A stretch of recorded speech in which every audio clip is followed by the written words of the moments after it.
the anger that controls you. You think you get angry when it's necessary. You tell yourself it's a reaction, something natural, something human. You believe it protects you, that it sets boundaries, that it shows strength. But that belief is the first trap. Because the moment you justify your anger, you stop questioning it. And when you stop questioning it, you stop controlling it. Let me tell you something most people will never accept. Every time you lose control, you lose power. Not sometimes, not in extreme situations, every single time. Because power is not found in the intensity of your reaction, but in the discipline of your restraint. Anger is not strength, it is exposure. It reveals the parts of you that are still fragile, still reactive, still dependent on external triggers. It shows where your ego is wounded, where your expectations are unmet, where your need for control is being challenged. And the worst part is this: in the exact moment you believe you are asserting dominance, you are actually surrendering it. Think about your own life. How many times have you spoken words that could not be taken back? How many times did a moment of anger damage something that took years to build? Respect lost in seconds, trust broken in a single conversation, opportunities slipping away because you could not hold your ground internally. That moment felt powerful, but the aftermath revealed the truth. In Proverbs chapter 16, verse 32, it is written that the one who is slow to anger is greater than the mighty, and the one who rules his spirit is greater than the one who conquers a city. This is not a metaphor meant to inspire. It is a principle meant to confront. Conquering the external world is easy compared to mastering the chaos within. And here is where most people deceive themselves. They think anger gives them control over the situation. In reality, it removes their control over themselves. And once you lose control over yourself, everything else becomes unstable. Your decisions become impulsive. Your words become weapons against your own interests. Your presence becomes unpredictable. Anger does not make you respected. It makes you readable. It makes you easy to provoke, easy to manipulate, easy to defeat without effort. Anyone who understands your triggers can guide your reactions. And if someone can guide your reactions, they control your behavior without ever touching you. You may not notice it in the moment. You may even feel justified, convinced that you are right, convinced that your reaction is necessary. But time always reveals what emotion tries to hide. Regret appears where certainty once stood. Silence replaces what should never have been said. And you are left dealing with consequences that could have been avoided with a single moment of restraint. Here is the truth you were never taught. Anger has never protected you. It has always exposed you. It exposes your lack of discipline, your lack of awareness, your lack of command over your own mind. And the more you rely on it, the more it shapes your identity without your permission. Now understand this carefully. The problem is not that you feel anger. That is human. The problem is when anger begins to act through you before you even realize it is there. When it speaks before you think. When it moves before you decide. When it takes control without asking. And that is where the real danger begins. Not in the explosion, but in the silence before it. Not in the reaction, but in the moment where you lose awareness. Because by the time anger becomes visible, it is already too late. So the real question is not whether you get angry. The real question is, can you recognize the exact moment when it begins to take control of you? The truth, no one told you. Anger is disguised weakness. You were taught, directly or indirectly, that anger is a form of strength, that raising your voice makes you dominant, that reacting immediately makes you powerful, that showing intensity earns respect.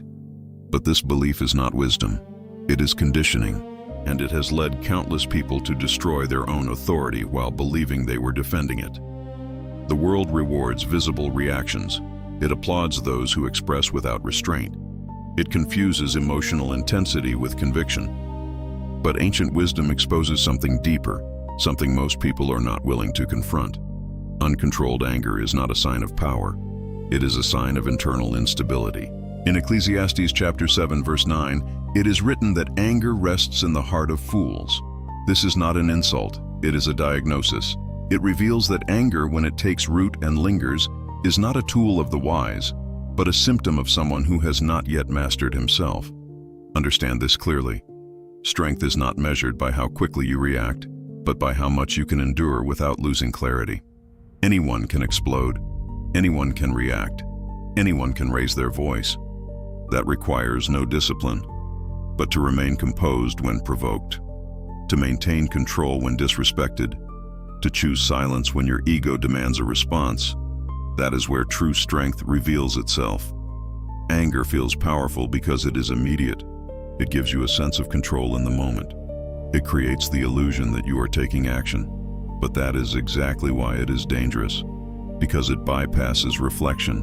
It eliminates discernment. It replaces wisdom with impulse. And when impulse leads, consequences follow. You see, anger does not ask if the reaction is necessary. It does not evaluate long-term impact. It does not consider what will be lost. It only seeks release.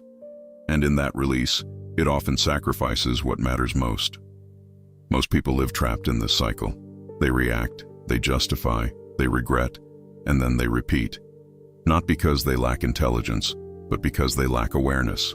They have never been taught to see anger for what it truly is, not a weapon to use, but a weakness to master. Proverbs chapter 29 verse 11 teaches that a fool gives full vent to his spirit, but a wise man quietly holds it back. This is not suppression. This is control. This is the ability to feel without being ruled, to observe without being consumed, to choose without being forced by emotion. And this is where everything begins to change. The moment you stop seeing anger as something that empowers you and start recognizing it as something that can dominate you, you reclaim the possibility of mastery. Because the truth is simple, and most people avoid it. If your emotions control your actions, you are not in control of your life. And this is exactly where most people fail. Not because they are incapable, but because they were never taught how to dominate what they feel before it dominates them. So now the next step is inevitable. If anger is not the explosion, if it is not the visible reaction, then where does it truly begin? The first invisible signal, when anger begins before it appears. You believe anger begins in the moment you react, in the raised voice, in the sharp words, in the visible tension. But by the time it reaches that point, it is already too late. What you see is not the beginning. It is the final stage of something that has been growing silently within you. Anger does not start in the explosion. It starts in a thought, a subtle interpretation, a silent judgment, something small, almost invisible, that most people ignore. And because they ignore it, they lose the only moment where control is still possible. It begins when something does not go the way you expected, when someone says something that touches your ego, when reality refuses to align with what you believe should happen. In that instant, a thought emerges. It may sound like this: "This is wrong. This should not be happening. I deserve better than this." That thought seems harmless. It feels justified, but it carries something dangerous within it. It creates tension between what is and what you think should be. And that tension is the seed of anger. From there, it grows. The mind begins to reinforce the narrative. You replay the situation. You add meaning. You attach intention to the other person. You assume disrespect where there may be none. And with each layer you add, the emotion intensifies. Marcus Aurelius wrote in Meditations, Book 2, Paragraph 1, that you will meet people who are selfish, ungrateful, and difficult, but they act this way out of ignorance. What he was teaching is not acceptance of behavior, but mastery over interpretation. Because the moment you decide what something means, you also decide how you will feel about it. Most people never notice this process. They skip directly from event to reaction. They do not see the chain in between, the thought, the judgment, the interpretation. And because they do not see it, they cannot interrupt it. But the truth is simple. If you control the first thought, you control the entire outcome. If you fail to control it, everything that follows becomes harder to stop. This is why some people seem calm in situations that would provoke others. It is not because they feel less. It is because they think differently. They do not allow the initial interpretation to escalate into something destructive. They observe it, question it, and often let it pass before it takes form.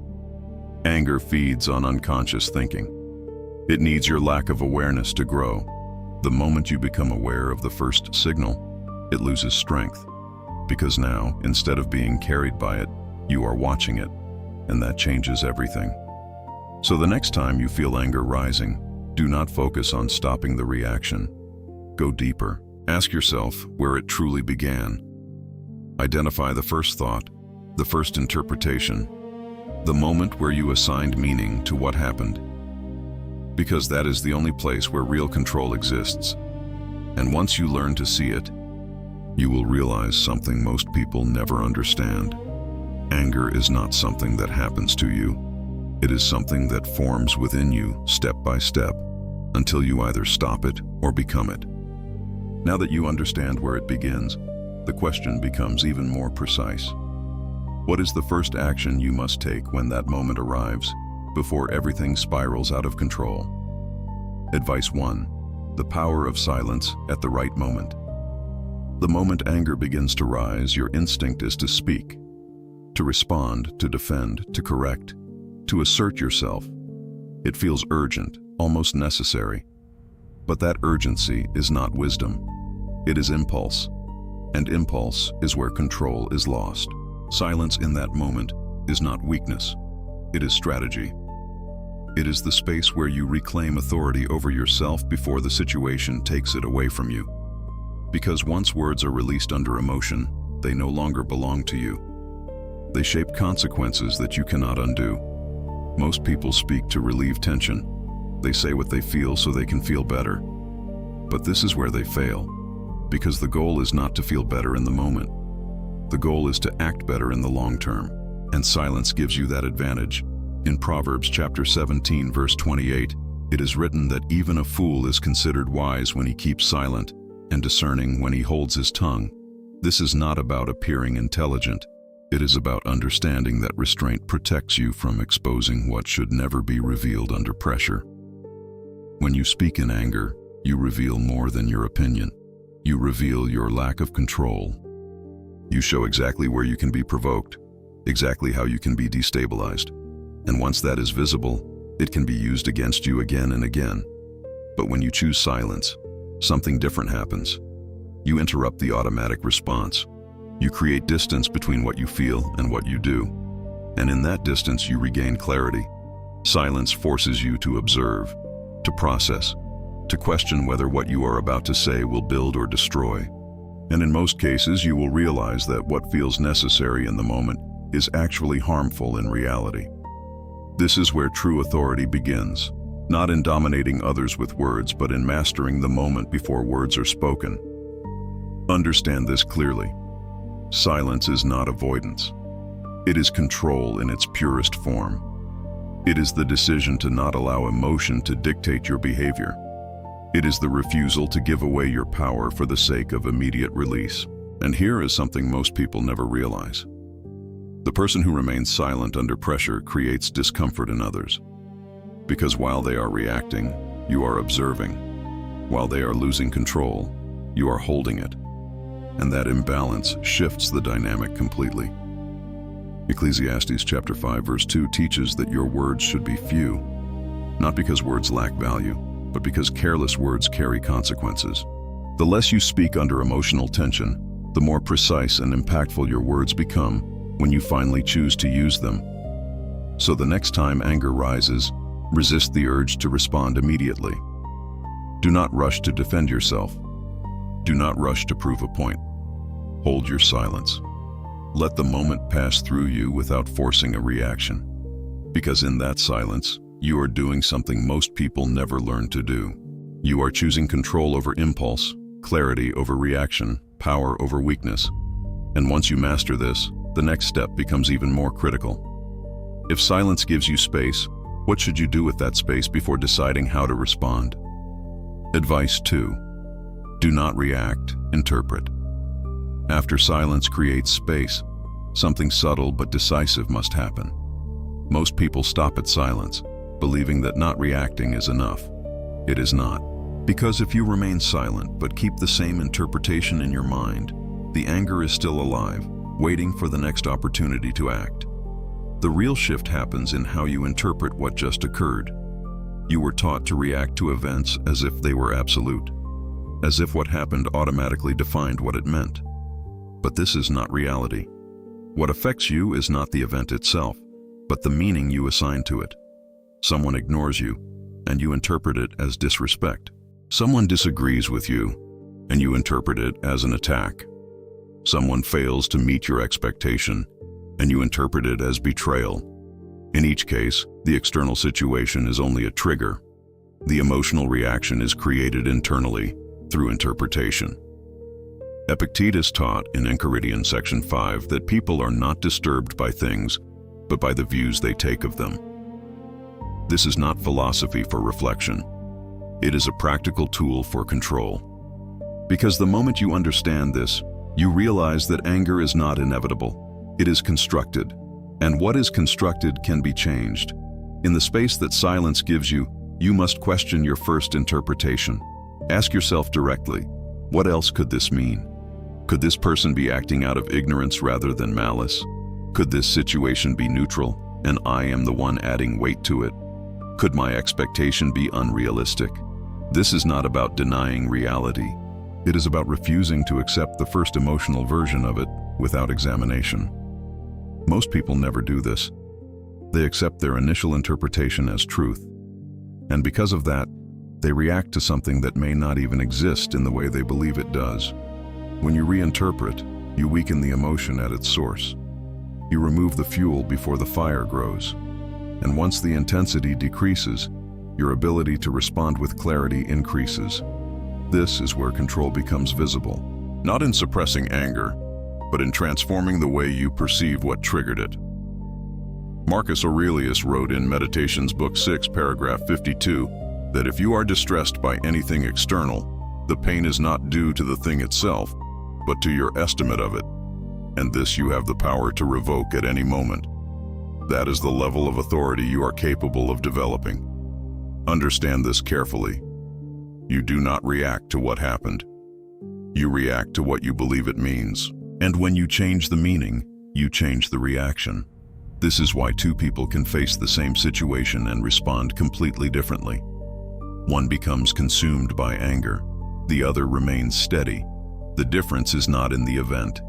It is in the interpretation. So in that moment of silence, do not waste it.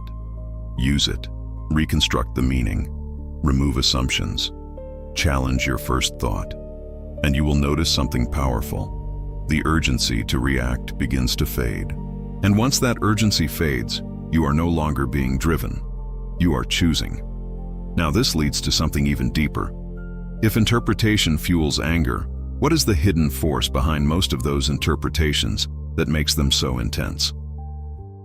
Advice. 3. Pride is the fuel of anger. If you look closely at the moments when anger takes control, you will notice a pattern that most people refuse to see. It is not the situation itself that ignites the reaction. It is what that situation touches inside you. And in most cases, what it touches is pride. Pride is subtle. It does not present itself as a weakness. It disguises itself as dignity, as self-respect, as the need to defend your position.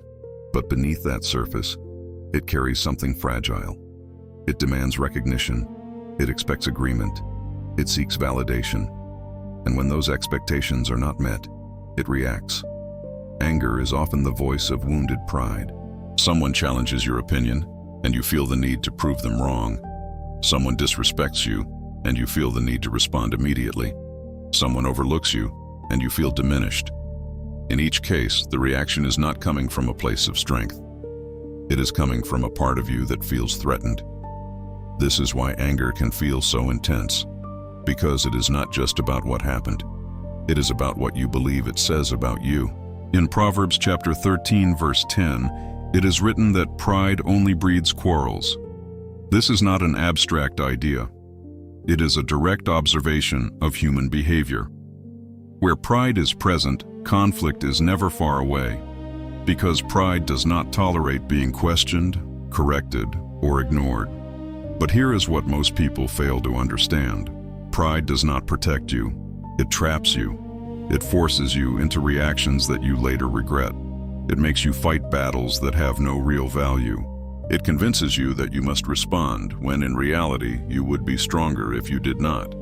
Humility, on the other hand, creates freedom. When you are not driven by pride, you no longer feel the need to defend every opinion, to correct every person, to respond to every provocation. You gain distance. You gain clarity. You gain the ability to choose your response instead of being forced into one. This is not about lowering your value. It is about securing it internally so that it does not depend on external validation. James chapter 1 verse 19 teaches that every person should be quick to listen, slow to speak, and slow to anger. This sequence is not accidental. Listening reduces pride, speaking less reduces exposure, and anger loses its ground when the ego is no longer demanding control. The more attached you are to being right, being respected, being recognized, the easier it becomes for others to provoke you, because all they need to do is touch that attachment.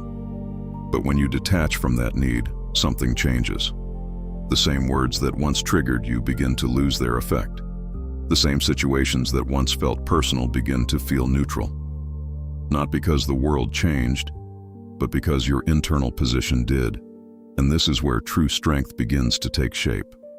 Not in defending yourself at every moment, but in not needing to. So the next time anger begins to rise, do not ask only what happened. Ask what part of you feels threatened. Identify the pride behind the reaction. Because once you see it clearly, you can separate yourself from it. And when you separate yourself from it, you are no longer controlled by it. Now that you understand the role of pride, the next step becomes even more precise.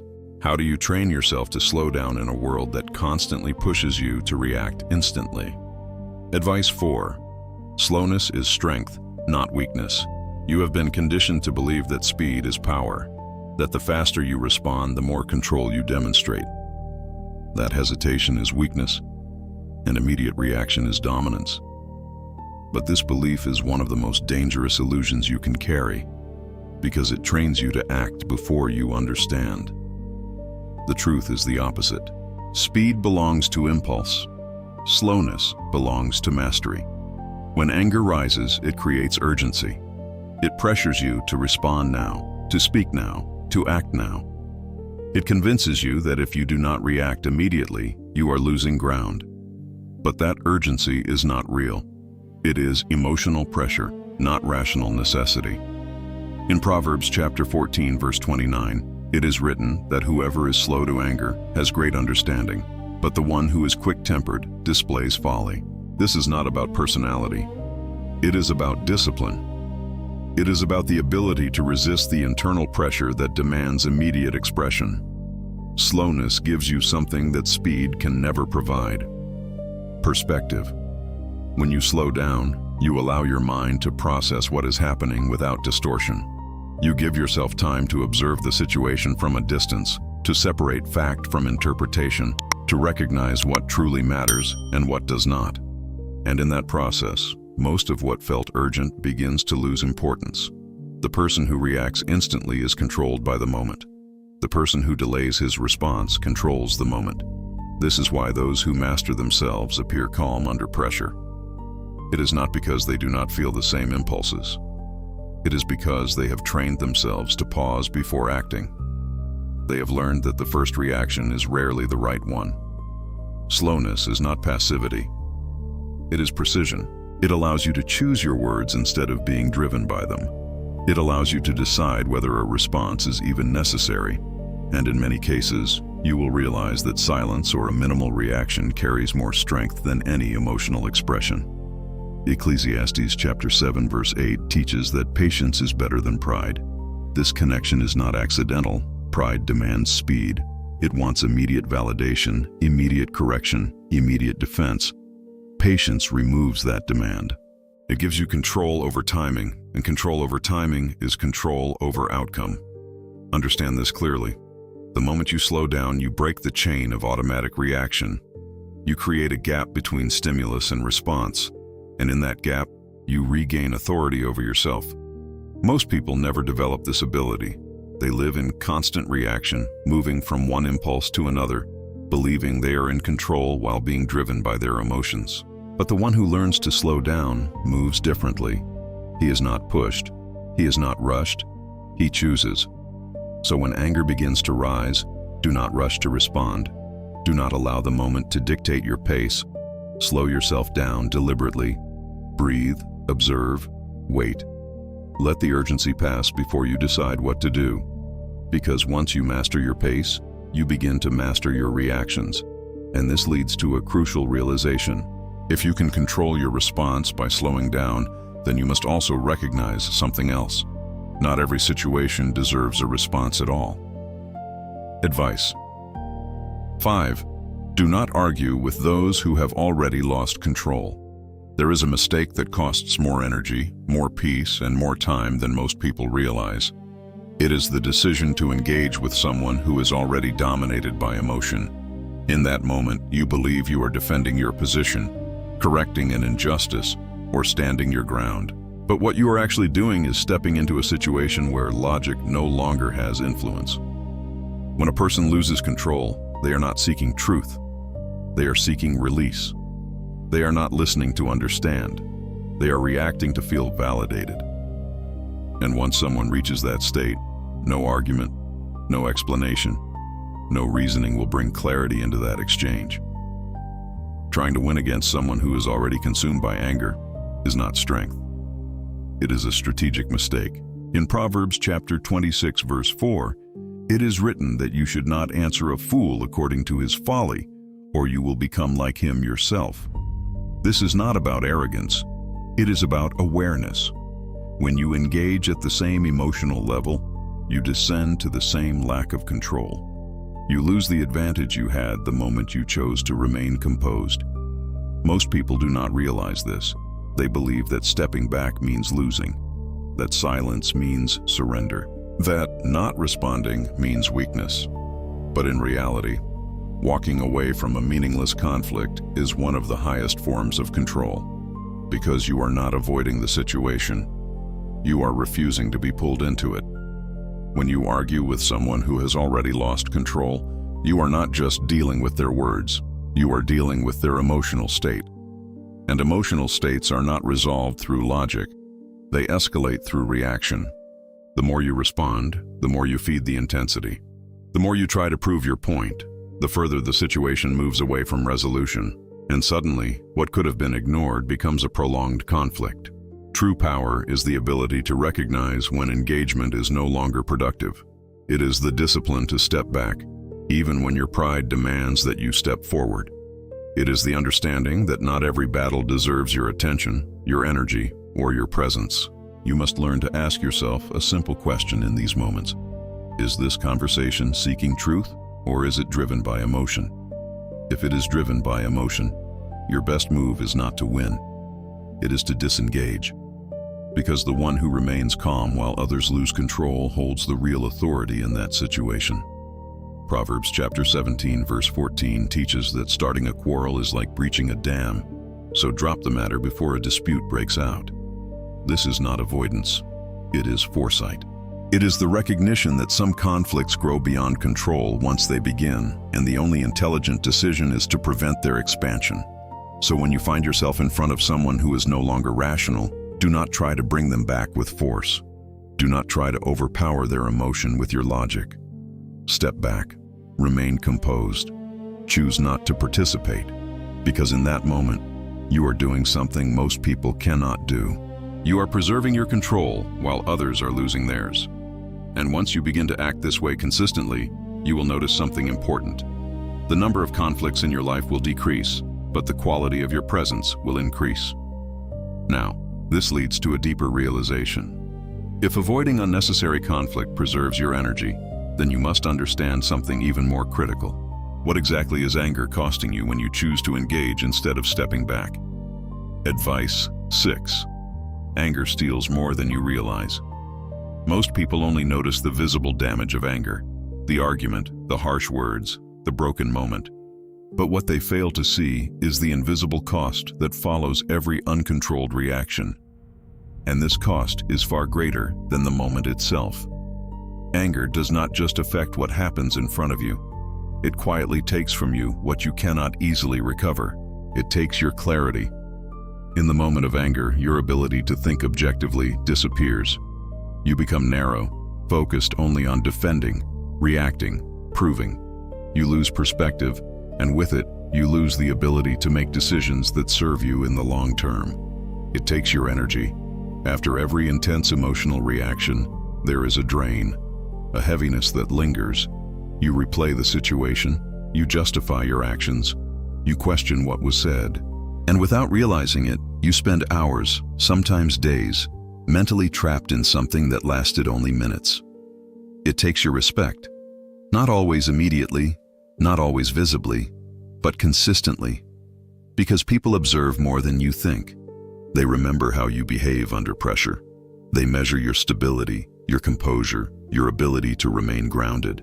And each time you lose control, something subtle shifts in how you are perceived.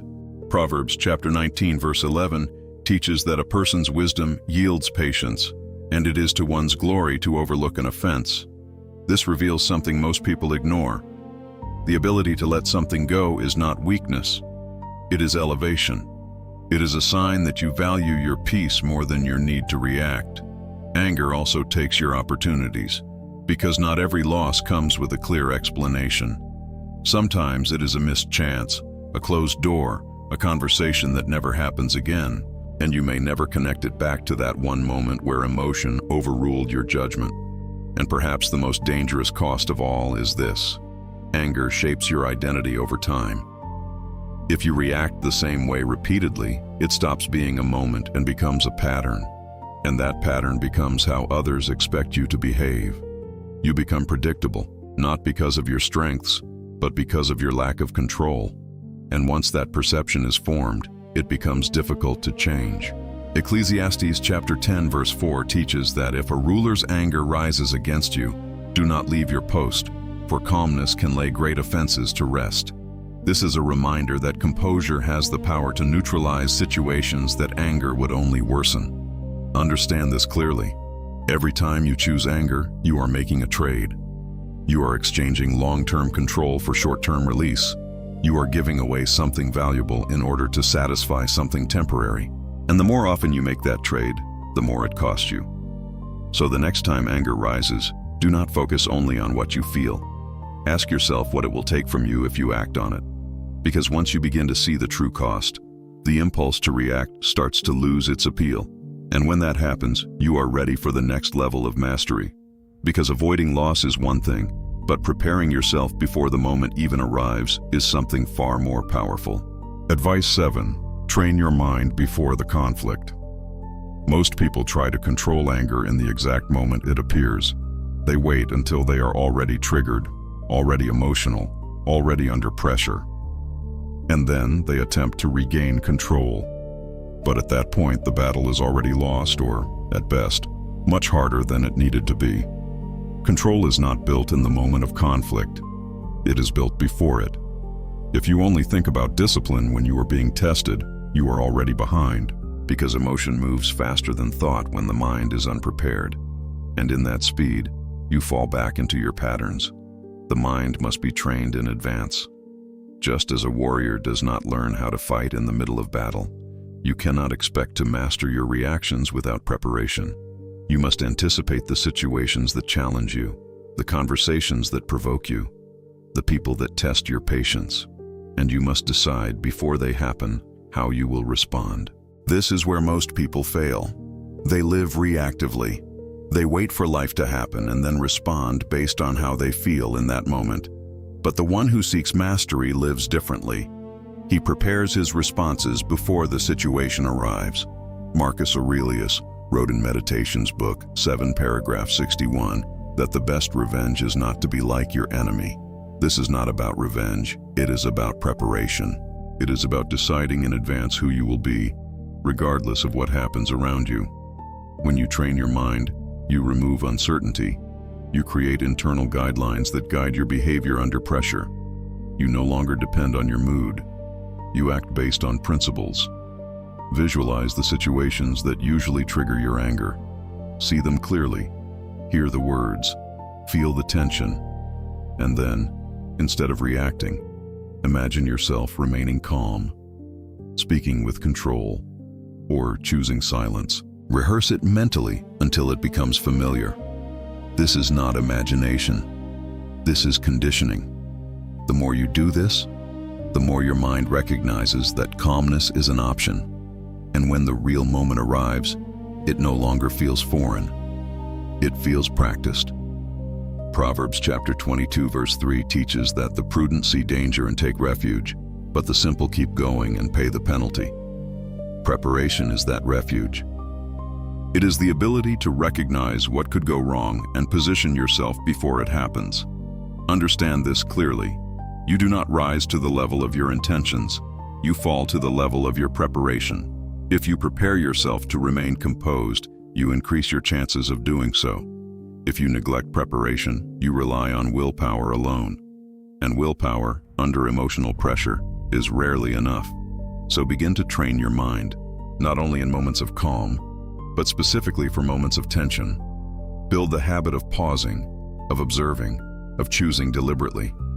Because when the conflict arrives, and it will, you will not be deciding who you are in that moment. You will be revealing who you have trained yourself to be. And once you reach this level of preparation, something changes in your presence.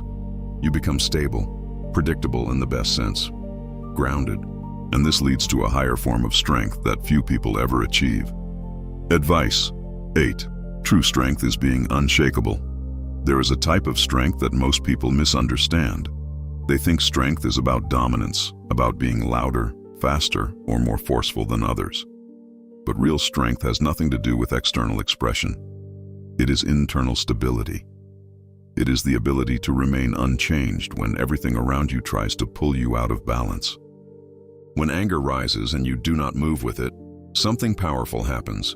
You stop being reactive. You stop being predictable. You stop being easily influenced by what others say or do. And in that state, you begin to operate from something deeper than emotion.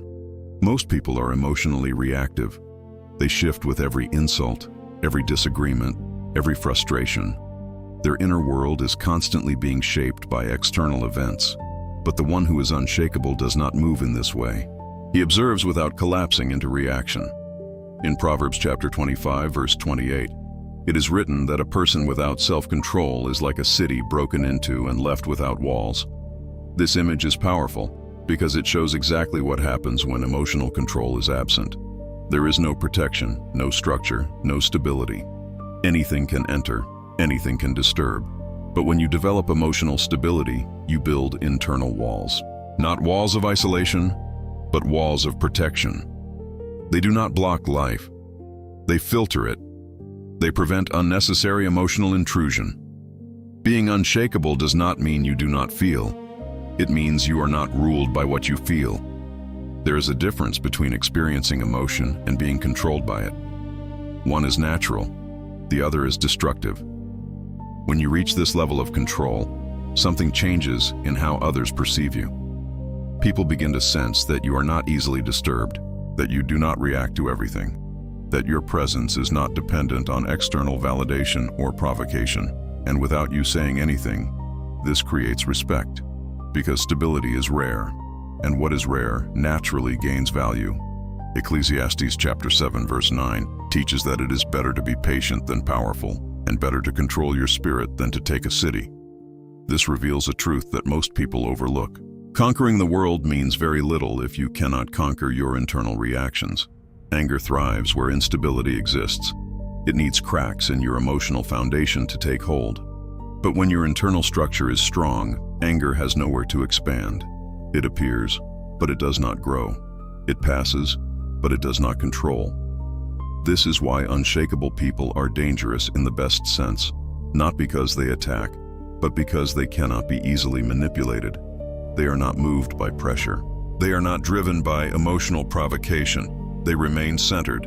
And this centering is not something you are born with. It is something you build through repetition, awareness, and discipline. Every time you choose calm over reaction, you reinforce this stability. Every time you resist emotional impulse, you strengthen your internal structure. So the question is no longer whether you can avoid anger. The question becomes whether you can remain unchanged when anger tries to enter. Because true strength is not the absence of emotion. It is the presence of control in the middle of it. And once you understand this, there is only one final realization left. If being unshakable is the result, what does it truly mean to master yourself completely? Advice 9. To master anger is to master yourself. At the end of everything, anger was never the real problem. It was only the surface. The real battle was always deeper. Not against people, not against situations, but against yourself. Because every moment you lose control, it is not the world that defeats you. It is your inability to govern what happens inside you. To master anger is not simply to suppress it. It is to understand it, to observe it, to recognize its origin before it becomes action. It is the ability to stand between emotion and response and decide, with full awareness, what kind of person you will be in that moment. This is where true maturity begins. Not in eliminating emotion, but in refusing to be ruled by it. In Proverbs chapter 16, verse 32, it is written that he who rules his spirit is greater than he who takes a city. This is not symbolic exaggeration. It is a precise hierarchy of power.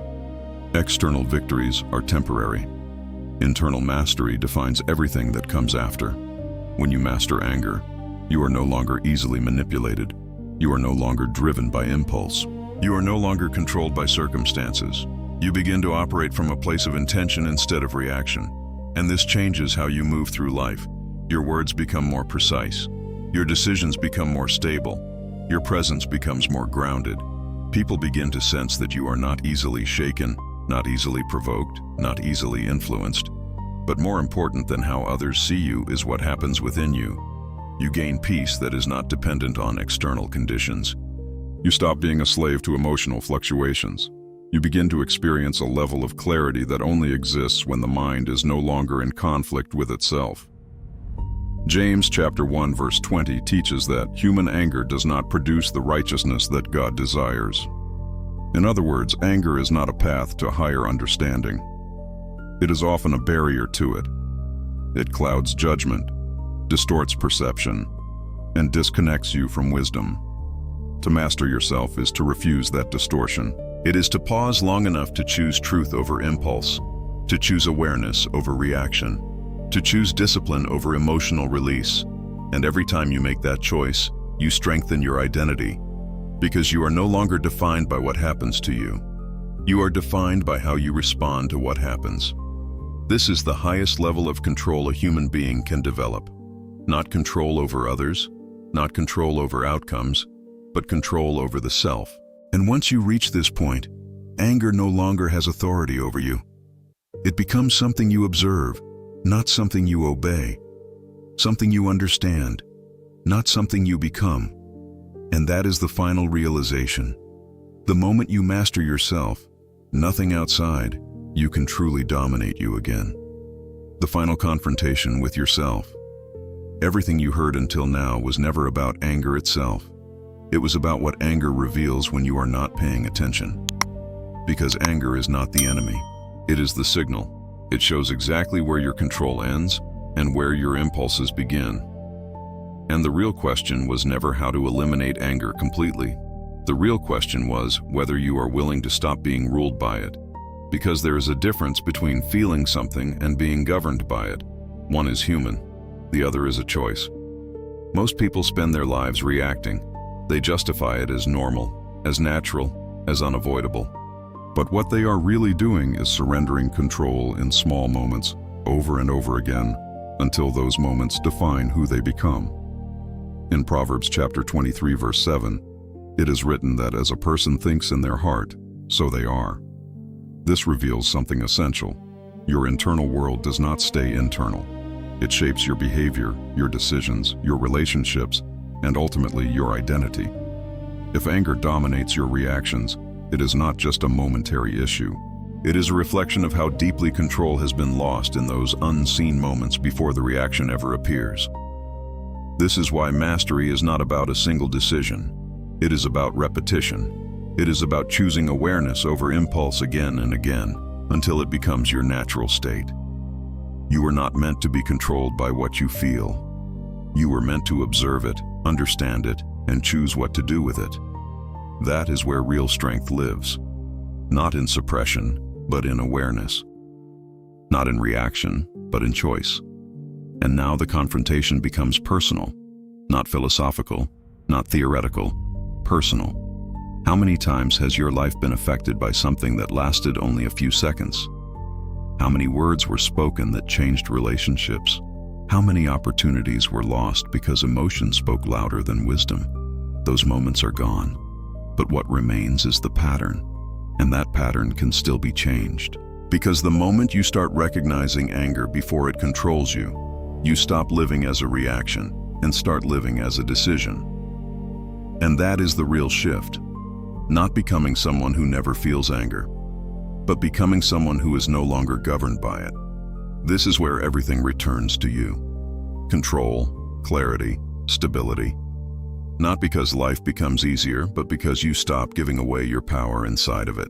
And now the only thing left is the question you must answer silently for yourself.